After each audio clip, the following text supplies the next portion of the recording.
오늘의 해외 주요 뉴스를 한혜인 기자가 전해드립니다.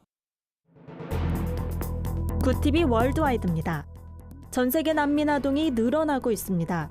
터키 관영 아나돌루 통신에 따르면 작년 말 기준 미취학 학령기 난민 아동이 400만 명으로 집계됐습니다. 이는 1년 전에 비해 50만 명이 늘어난 수치입니다. 난민 아동의 미취학률은 심각한 수준입니다. 특히 중동교육 대상 난민 아동 가운데 23%만이 학교에 다니는 것으로 조사됐습니다. 여자 난민 아동의 취학률은 더욱 낮습니다. 이와 관련 전문가들은 교실 밖 난민 아동은 아동 노동이나 조언과 같은 착취와 학대에 내몰린다며 긴급한 교육 투자가 없다면 미취학 난민 아동이 매년 늘어날 것이라고 우려했습니다. 중국이 시진핑 국가주석의 당 핵심 지위를 강화하는 당기율 처분조례 개정안을 발표했습니다. 이번 조례안엔 당원의 종교 활동을 처벌하는 조항이 신설됐는데요.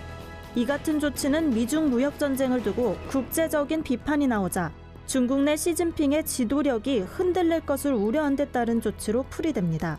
조항엔 정치적 유언비어 유포, 공산혁명 영웅열사의 이미지 훼손, 당에 대한 불충 행위를 할 경우 당적을 박탈한다는 내용이 포함됐습니다.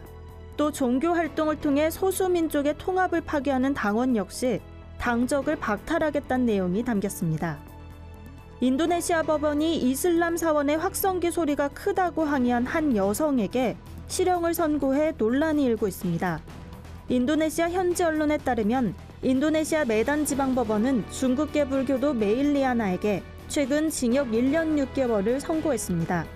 집 주변에 위치한 이슬람 사원의 확성기 소리가 크다고 민원을 제기했다가 신성모독 혐의로 기소된 건데요.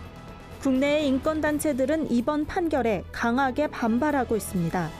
국제 앰네스티 인도네시아 지부는 성명을 통해 표현의 자유를 위배한 터무니없는 판결이라고 비판했습니다.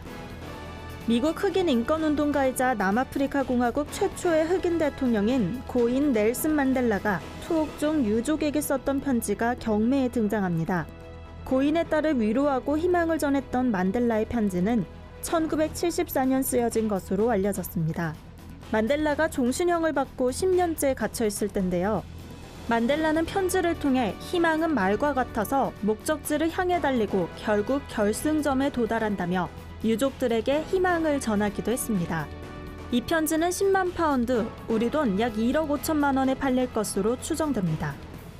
뉴질랜드 남섬에서 유해동물 퇴치 계획이 발표된 가운데 계획 안에 키우던 고양이가 죽으면 새로운 고양이를 키울 수 없다는 내용이 담겨 관심을 모읍니다. 집고양이가 없는 지역을 만들겠다는 것이 당국의 입장입니다.